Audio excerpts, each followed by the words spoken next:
Bonjour mes amis, vous savez mon pays d'origine est progressivement transformé en Afghanistan de l'Afrique du Nord. Et puis je peux répondre à cela qu'en essayant parfois de lire avec vous quelques textes et essayer de démonter doucement les doctrines qui sont en train aujourd'hui d'envoyer des peuples entiers au tout à l'égout. Alors j'aimerais vous parler de voile aujourd'hui, n'est-ce pas? Et parmi les versets qui appellent à porter le voile ou qui incitent à porter le voile, il y en a un qui a attiré mon attention de manière particulière. Et puis, il faut savoir qu'il y a beaucoup de versets, enfin il y a plusieurs versets, il n'y en a pas beaucoup, il y en a plusieurs. Et chacun est associé à une sorte d'explication, de justification de sa révélation. On va parler d'un en particulier.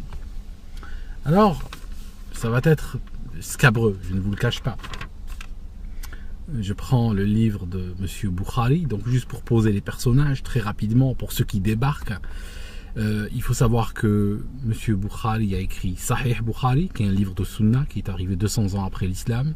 C'est un livre considéré comme le plus vrai après le Coran chez les musulmans. Donc parfois je dis de manière abusive que c'est le deuxième tome du Coran. Donc juste pour vous donner un petit peu l'importance de ce livre, c'est le livre le plus important de Sunna ou de Hadith si vous voulez. Un des personnages dont il sera question là-dedans, c'est Omar ibn al-Khattab, qui est le prophète officieux de l'islam. Ibn Taymiyyah disait que c'est quelqu'un qui recevait des instructions divines directement, donc ça en fait de lui un prophète. C'est quelqu'un qui connaissait le Coran avant sa révélation. C'est quelqu'un qui est devenu le second calife et par conséquent calife, donc pharaon de l'islam. Sans lui, tu n'arrives pas à Dieu, c'est le premier point. Et deuxièmement, Dieu lui-même n'ose pas le juger. Omar, il est en train d'être promu de manière assez grossière. Ils sont en train de faire même des films, ils ont investi énormément, même des feuilletons littéralement, racontant sa vie. Des feuilletons qui, selon même les gens qui les ont produits, sont des feuilletons qui sont, on va dire, complètement fictifs. Pourquoi? Parce que quand ils ont pris sa biographie, sa vraie biographie, telle que racontée dans le livre d'Islam, ils n'ont pas trouvé dedans de quoi exemplifier, on va dire, des excellences de caractère. Donc qu'est-ce qu'ils ont dû faire? Ils ont dû recourir à la fiction, le montrer contrairement à ce que racontent les livres qui parlent de lui, les livres islamiques. Et bien sûr, c'est un calife, donc il jouit d'une excellente presse dans le monde arabo-musulman, c'est normal, comme tous les hommes politiques, comme tous les hommes de pouvoir arabes, bien sûr, c'est des petites divinités. On va maintenant parler de Sahih Bukhari. Bien sûr, je ne peux pas parler d'Omar sans vous citer pour la énième fois que c'est lui qui a enterré sa fille vivante quand elle avait 5 ans. On me l'a raconté quand moi, j'étais dans cet âge-là, à peu près. C'est un petit peu ton initiation au califat. Quand tu es un enfant, c'est là où on te viole, c'est là où on va te violer ton humanité, c'est là où on va te dire des choses horribles progressivement afin de te faire entrer dans ce que j'appelle le monde musulman. Alors, la première... le hadith dont j'ai envie de vous parler, c'est un thème. Bab khurujun nisa'i ila al-biraz. Ça signifie la sortie des femmes, quand les femmes sortent dehors pour aller faire, pardon pour le train, il fait 35 degrés, donc je ne peux pas fermer les fenêtres, c'est pas possible. La voiture est déjà insupportable. En fait, Bab khurujun nisa'i ila al-biraz. Ça signifie la sortie des femmes dehors pour faire le biraz. Alors le biraz, je ne vous le cache pas, c'est aller aux toilettes, c'est faire ses besoins. Et je peux même vous dire que, c'est pour ça qu'il y a un petit côté scabreux, c'est la grosse commission. Donc quand les femmes sortent dehors pour faire la grosse commission. Je vais donc vous lire ce hadith. Ça paraît drôle, je sais qu'il y a des gens qui rigolent de ces histoires-là, mais il faut savoir qu'on a détruit des nations entières, on a sacrifié des générations, on a tué des gens pour ça. Donc c'est, quand vous voyez le foutage de gueule que c'est, ça rend l'histoire extrêmement tragique. Alors, Khurujun Nisa ila al-Biraz. Donc le hadith est raconté, voilà. Que dit le hadith? Alors, d'après Urwa, d'après Aïcha, donc Urwa ibn Zubair, la majorité des hadiths d'après Aïcha, la femme du prophète, viennent d'après son neveu. Son neveu, c'est le fils de sa sœur en fait.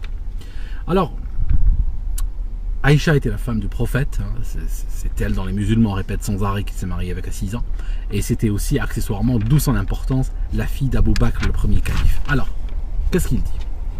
Elle dit, les femmes du prophète sortaient la nuit pour aller faire la grosse commission dans des champs, dans des terrains vagues en fait. Et puis Omar disait, alors Omar, je vous ai parlé de lui, donc il arrivait chez le prophète, il disait, voile tes femmes. Omar lui disait, voile tes femmes. Quand il les voyait sortir le soir, la nuit, dans le noir total, aller faire la grosse commission dans un terrain vague, à Médine, derrière le cimetière du Baqiya, là où a été enterré le troisième calife, après que les musulmans les massacraient, juste pour la petite histoire, en fait, Omar arrivait et disait au prophète, voile tes femmes. Et le prophète refusait de voiler ses femmes. Alors, l'histoire continue. Alors cette femme qui s'appelle Saouda bint fille de Za'ama est sortie un soir. Voilà, c'est une des femmes du prophète. Il était marié, c'était des sociétés polygames à la base. Donc, elle est sortie, n'est-ce pas? Je relis en arabe et je relis en français. ليلة من الليالي عشاء وكانت امرأة طويلة فخرجت سودة بنت زعمة زوجة النبي ليلة من j'ai sauté une ligne, pardon mes amis. خرجت سودة بنت زعمة زوج النبي ليلة من الليالي عشاء وكانت امرأة طويلة فناداها عمر ألا قد عرفناك يا سودة. Alors, je vous dis en français, cette femme Saouda, donc Aïcha continue à raconter, elle dit cette femme est sortie une nuit pour aller faire ses besoins dans le terrain vague, et puis elle était grande, donc reconnaissable de loin, et qu'est-ce qui se passe? Il y a Omar qui était dissimulé là, dans ce terrain vague, et qui a commencé à lui crier, on t'a reconnu Saouda, on t'a reconnu, la chieuse, enfin là c'est moi qui ai rajouté, mais vous voyez ce que je veux dire? Il a harcelé des femmes au moment où elles allaient, vous voyez ce que je veux dire? Pas une seconde d'intimité. Hein?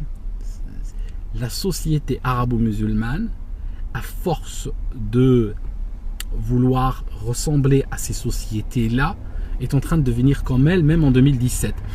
Par exemple, en Algérie, il y a des médias, il y a des journalistes qui ont été splanqués avec des zooms, hein, des appareils photo et des zooms, étaient splanqués devant des universités, devant des lycées et tout, le jour d'examen, pendant le ramadan, pour surveiller les femmes qui boivent. Hein. Elles voient une femme comme ça, une femme voilée en train de boire comme ça un peu d'eau durant le ramadan, hein, par 35 degrés, et prennent des photos. Je suis sûr que ces journalistes bouffent aussi en cachette. Mais bon, c'est pas grave. C'est ça, la société, quand elle est gangrénée par la bigoterie, chacun fait les choses en cachette et chacun, de manière hystérique, pour détourner l'attention sur lui, crache sur les autres et dénonce les autres. Et bien sûr, elle n'a aucune intimité, la pauvre. Parce que, au pire des cas, si on l'attrape, elle dit, je sais pas, elle dit j'ai mes règles, par exemple. Vous savez, quand une femme a ses règles, officiellement, elle ne fait pas le ramadan. Mais il serait capable de l'emmener chez le gynéco pour vérifier. D'accord? Vous voyez ce que je veux dire? Aucune intimité. Ça vient de très loin. À force de vouloir ressembler à la société, nous sommes en train de devenir comme elle. Alors, qu'est-ce qui se passe? Pourquoi il faisait ça? Immédiatement, M. Bukhari, qui était pro-califat, d'ailleurs, si son livre n'était pas pro-califat, je n'aurais pas en main ici. M. Bukhari aurait été tué à longtemps, ses livres brûlés. D'accord? Il y avait que... C'est pour ça que l'islam est devenu littéralement une religion pharaonique, au service, au culte des hommes de pouvoir, tout simplement parce que ces hommes de pouvoir avaient le clergé entre les mains. Il y avait des gens serviles qui écrivaient, qui les encensaient sans arrêt, bien sûr, et puis toute personne qui formulait une opinion différente était assassinée, aussi simple que cela. D'ailleurs, il y a beaucoup, même malgré leur servilité, qui ont failli se faire assassiner des fois pour une phrase, pour un propos mal compris, etc. Mais les musulmans, comme ils bouffent ça sans recul et sans sens critique, sont aujourd'hui devenus la nation qui, de manière caricaturale, quand elle parle des anciens hommes de pouvoir arabes, elle les bénit, etc. Ils sont littéralement à leurs genoux. Ils pensent même très officiellement. Alors, religion de, comment ils appellent ça? Tawhid, genre monothéisme absolu. Alors qu'ils disent officiellement que Dieu ne jugera pas les hommes de pouvoir arabes. Mubasharin bil Jannah. Ça signifie que les hommes de pouvoir arabe sont au-dessus de la justice divine. Ça signifie que la justice divine est sous leurs pieds, littéralement. Donc, juste pour vous dire, pour relativiser un petit peu. Alors, pourquoi donc l'avocat d'Omar, M. Bukhari, immédiatement va nous dire pourquoi il fait ça, pourquoi il va harceler les femmes dans les cimetières, enfin dans les cimetières, dans les chiottes littéralement. حرصا على أن تنزل أن ينزل الحجاب فأنزل الله آية الحجاب. Donc parce que pourquoi il harcelait les femmes? Parce qu'il voulait que le verset du hijab soit révélé. Et qu'est-ce qui se passe? Nous dit Bukhari. Et le verset du hijab a donc été révélé. Donc, c'est pour ça que je vous ai dit que M. Omar ibn al-Khattab était le prophète officieux de l'islam. Était même au-delà du prophète Mohammed de l'islam. Pourquoi? Parce que Mohammed de l'islam ne connaissait pas les versets avant leur révélation. Il n'y a pas un cas documenté où il connaissait. Il est arrivé avec les versets et il était informé au moment où il les recevait, d'après l'histoire islamique. Omar les connaissait d'avance. Il savait que Dieu avait le verset et que Dieu hésitait à le révéler. Donc qu'est-ce qu'il fait? Il va emmerder les femmes, d'accord, pour que inciter Dieu à dire bon, voilà, je révèle. Voilà le truc. C'est un vrai prophète islamique, Omar ibn Khattab. La haine des femmes vient de chez lui. Il a passé sa vie à frapper les femmes, battre les femmes, torturer les femmes, harceler des femmes. Personne ne lui a échappé. Ni sa sœur, ni ses servantes, ni des femmes au hasard, ni sa propre fille. Il n'a pas arrêté. Et c'est le culte omaresque, si vous voulez, qui aujourd'hui est en train de transformer la société arabo-musulmane en cauchemar pour les femmes. La haine des femmes vient de lui. Alors, je vais vous parler du verset qui a été révélé, bien sûr. Alors, le verset qui a été révélé, voici ce qu'il dit. يا أيها النبي قل لأزواجك وبناتك ونساء المؤمنين يدنين عليهن من جلابيبهن ذلك أدنى أن يعرفن فلا يؤذين وكان الله غفورا رحيما. Je vous le dis en français. Ô prophète, dis à tes épouses, à tes filles et aux femmes des croyants de ramener sur elles leur grande voile. Elles en seront plus vite reconnues. Reconnues par qui? Par Omar. Et éviteront d'être, alors il traduit offensé, ce qui est faux, éviteront d'être harcelés, pour qu'on les harcèle pas, d'accord? D'ailleurs, en anglais, la traduction française est très mauvaise du Coran. Il y a une traduction, je crois, du Coran en français qui est très mauvaise. Alors qu'il y en a 7 ou 8 en anglais, ce qui vous permet vraiment de comparer et de sentir réellement le verbe qui est utilisé. Je vous montre, regardez ce qui est doublement souligné en anglais. C'est hurt, agressé, dans la version du docteur Raleigh, qui utilise pour qu'elle ne soit pas agressée, et la version du docteur Mustafa Khattab, c'est pour qu'elle ne soit pas harcelée. D'accord? Alors, pour qu'elle soit reconnue pas harcelée, ça signifie quoi? Pour qu'en fait Omar, quand elle vend donc déféquer dans le terrain vague, voit que ce sont les femmes du prophète ou des femmes de croyants et évite de les harceler. A contrario des autres, il fera ce qu'il veut parce que lui, il est comme ça, quoi. Tu n'y peux rien. Alors, c'est quand même terrible cette histoire parce qu'elle nous raconte quand même une société qui était dans un état lamentable. Voici des femmes qui sont réduites quand même à aller faire leurs besoins dans la nature parce que à cette époque-là, le tout à l'égout était plus qu'un millénaire dans le futur. C'était un peu comme l'iPhone ou comme l'Airbus, c'était extrêmement loin, d'accord? Et puis on a ce gars qui vient les harceler et que fait Dieu? Moi j'aurais été à la place de Dieu, mais bon là je spécule, j'aurais été à la place de Dieu, j'aurais quand même dit prenez, je ne sais pas, 4 planches rectangulaires, mettez-les verticalement, connectez-les de manière perpendiculaire les unes aux autres, de sorte que leur trace au sol fasse un carré, couvrez-les par une 5e planche de forme carrée et vous aurez inventé des chiottes, vous aurez inventé une latrine, hein, comme on dit. Hein. Ça aurait été une cabine, ça aurait évité que chaque femme se déplace avec une cabine mobile, tu comprends ce que je veux dire, en tissu. Mais bon, l'idée qui a été choisie pour eux par Dieu à l'époque, c'était que chaque femme doit se couvrir et aller justement pour aller faire ses besoins pour qu'Omar ne leur casse pas les pieds. Je veux dire, les musulmans, beaucoup de musulmans, moi quand j'étais petit, on m'enseignait l'islam, première chose qu'on m'a dit, le Coran est universel et intemporel. Salih li kull zaman wa makan. Il faut le démontrer, cela. Il faut le démontrer. Quand je lis dans quel contexte, à supposer que ça soit révélé par Dieu, à supposer que Dieu soit rentré, était à tuer à toi avec les tribus arabes, à supposer que Dieu se soit abaissé, à rentrer dans des considérations de ce niveau-là avec une tribu vivant dans le désert d'Arabie. À supposer. Je veux dire, où est l'universalité là-dedans? Où est l'intemporalité? On se retrouve aujourd'hui avec des fillettes de 3 ans qui vivent dans des appartements avec des chiottes et l'eau courante, se retrouvent à être complètement emballés dans un sac. Parce que M. Omar l'a pas laissé tomber. Hein, je vous l'ai fait court. Il y a d'autres. Il y a par exemple Ibn Hajar al-Asqalani, celui qui a. C'est un exégète de Bukhari, donc il a écrit un livre qui s'appelle Fath al-Bari, qui explique les hadiths rapportés par Sahih Bukhari. Et lui va aller plus loin, il va expliquer justement que plus tard, même quand elles ont commencé à porter le voile, et pour aller aux chiottes, Omar les voyait et continuait. On t'a quand même reconnu. On t'a quand même reconnu. Il les harcelait. Et l'histoire de la première, ce verset qui est arrivé, je peux vous dire dans quel contexte il est arrivé. Les livres islamiques racontent exactement. Parce que Madame Saouda, quand elle est partie donc pour faire ses besoins et que le gars a commencé à la harceler, qu'est-ce qu'elle a fait? Elle a filé, elle est venue chez son mari, elle est arrivée chez le prophète, il était en train de manger. Elle lui dit, oui, il y a Omar, j'étais au terrain vague et il y a Omar qui est en train de me gueuler dessus, etc. Je fais quoi? Et lui, qu'est-ce qu'il a fait? Il a fermé les yeux, et là il a reçu une révélation, et il a sorti ce hadith, et il a dit, mettez un voile, etc. pour que vous ne soyez pas reconnus et qu'on vous harcèle pas.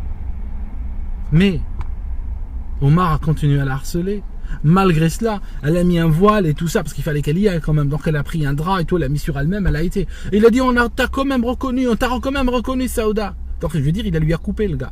Et qu'est-ce qui se passe? Elle a été obligée de rester chez elle. Et ce qui s'est passé, c'est qu'ils ont commencé à creuser des latrines à la maison. Après, les hadiths racontent qu'ils creusaient dans l'enceinte de la maison, dans le jardin de la maison, si vous voulez. Ils creusaient là-bas pour faire leurs besoins. Ils ne pouvaient plus s'éloigner parce qu'elles étaient harcelées. Donc, vous comprenez, mes amis, on a développé à notre époque une obsession par le mode de vie de cette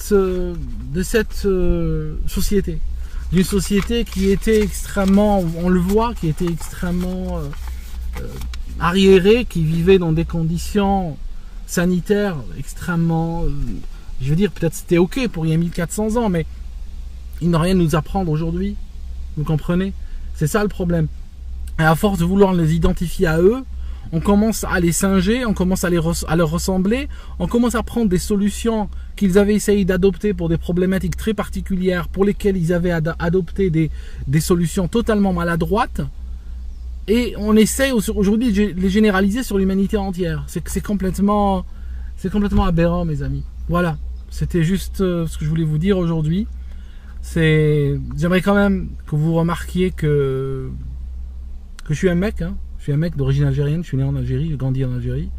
Je suis en train de défendre les femmes, hein, d'accord? Parce que faut savoir que la misogynie chez nous vient des femmes, hein, vient pas des hommes le plus souvent. La vraie misogynie, c'est la femme.